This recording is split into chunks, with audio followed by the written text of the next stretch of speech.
দেখো আমাদের গাছের ফুল দিয়ে বেলপাতা দিয়ে শিব বাবার জন্য আজকে মালা গেঁথেছি। আজকে সোমবার, তাই বাবাকে আমি ঘি, মধু, গঙ্গার জল, সিদ্ধি দিয়ে বাবাকে একটু ভালো করে স্নান করিয়ে নিচ্ছি। আর আমার মনের মনস্কামনা বাবাকে জানাচ্ছি। বাবা, তুমি আমাদের সবাইকে ভালো রেখো, সুস্থ রেখো।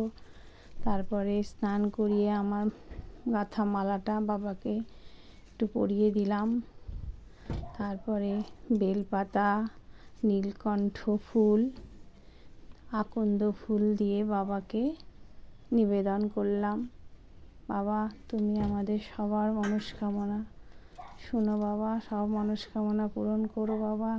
সাদা ফুল দিয়ে বাবাকে একটু সাজিয়ে নিলাম।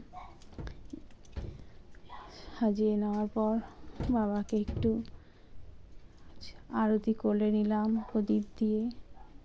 এইভাবে পুজোটা করলাম।